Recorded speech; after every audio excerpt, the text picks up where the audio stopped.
Welcome to Relaxing with Watercolor. I'm Anna.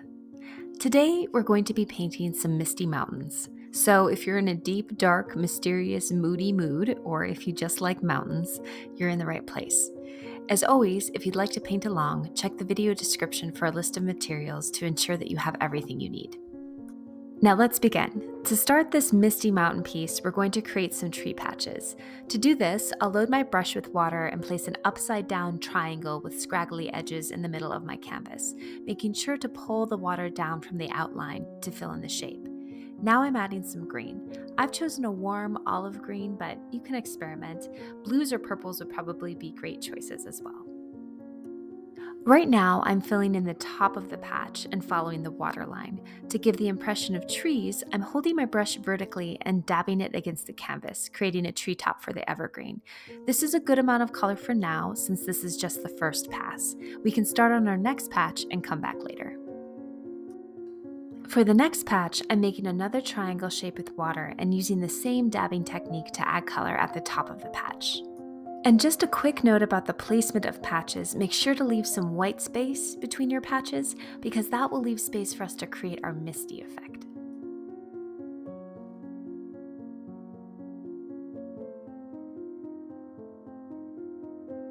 And I'll add one last tiny patch here, another triangle of course, since that gives the impression that these trees are growing on scattered mountain ridges.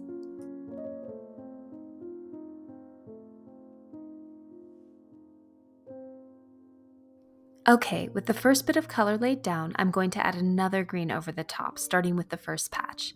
And it's still wet, so the color will bleed a little bit, but that's fine. I'll get a natural gradient, which helps create some visual separation as we're layering the colors. And I chose to layer a darker color over a lighter color, but if you use the same color for your first and second pass, you'd still get a more concentrated color at the tip, so you'd still get some color variation. Again, feel free to play and experiment with different colors and concentrations as you please. It's your painting.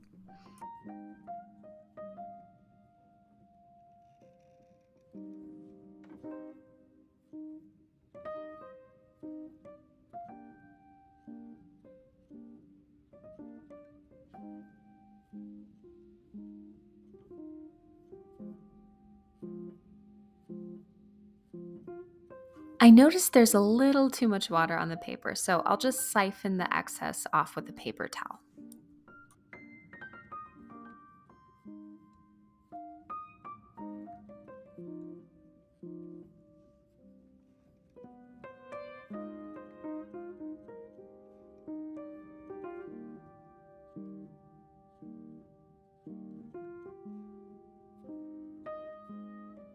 Before the watercolor dries too much, I want to soften the edges of my patches. So I'll load my brush with water and just tease some of those very small traces of color on the edge into the white space a little more. It's this softness that creates the misty look.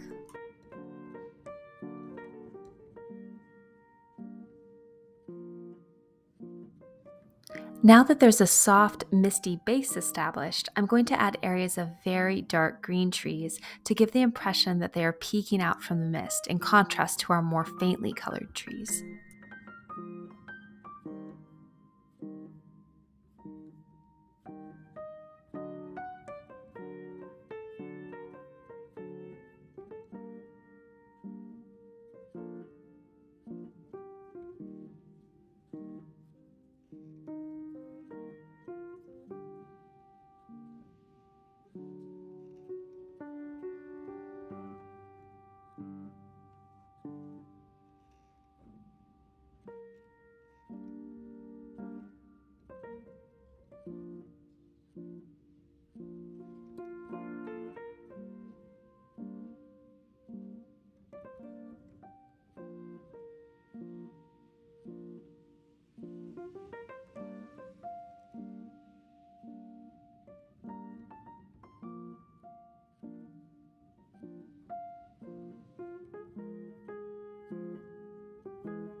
Here I'm just pulling out a bit more color from the edges with light sweeping motions and then very sparsely dabbing watercolor into the white space to hint at the treetops hidden in the fog. It's kind of like having a forest full of tree ghosts.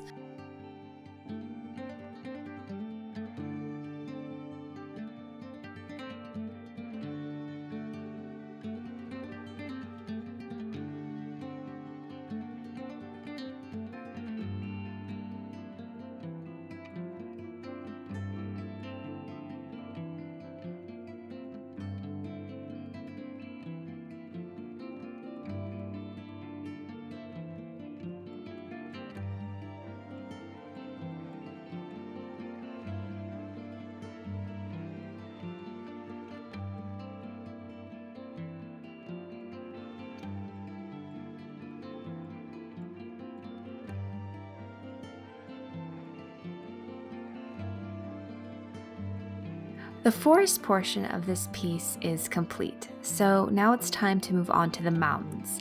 For the mountains, again, I'm making triangles. This time, I'll create the outline and then add color directly to it. I think I'll make my mountains blue.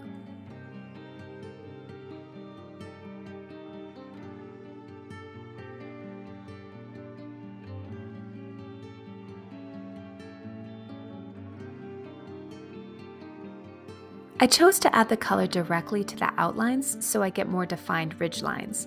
Once the color has filled the outline, I can start pulling it down to fill the mountains, but I'm going to make sure to leave some white space between the tree line and the mountain face because I'd like to create another spot of mist.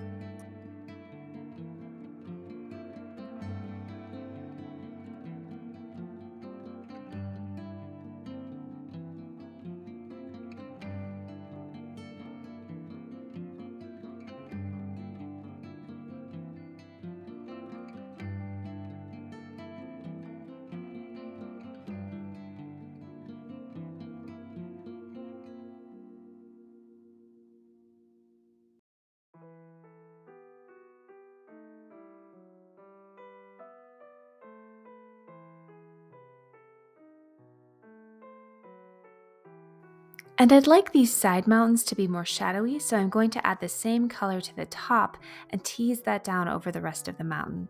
I'll intensify the ridge lines too.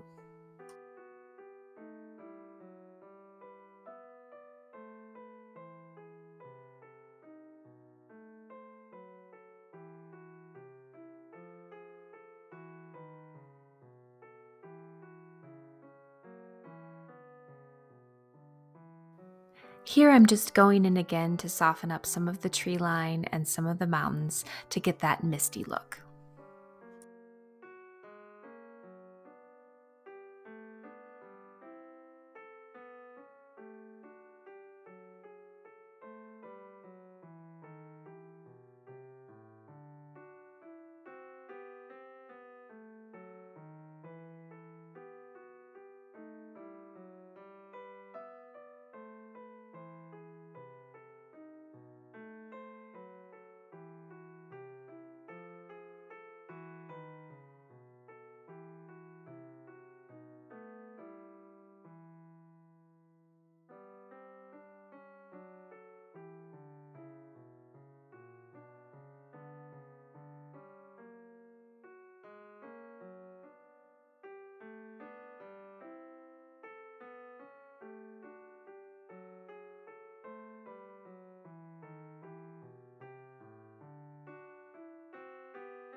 I'm happy with my mountains, so I'm going to let this dry before adding the sky.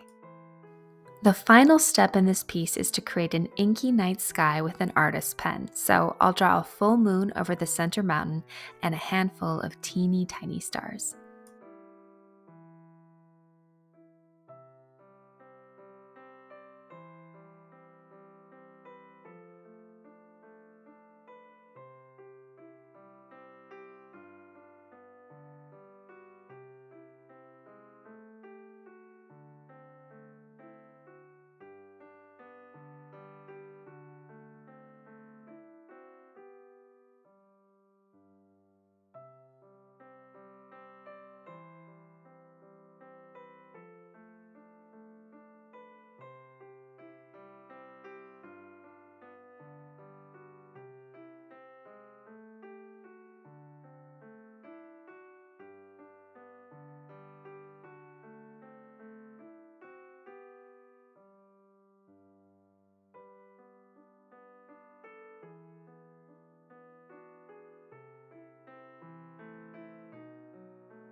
As I'm finishing up this starry sky, I'd just like to say thank you so much for joining me today. If you have any thoughts or questions you'd like to share, go ahead and leave a comment. I always love hearing from you. And if you enjoyed the video, please leave a like. And if you want to see more artsy, creative content like this, hit subscribe. Wishing you a marvelous rest of your day. Until next time, take care.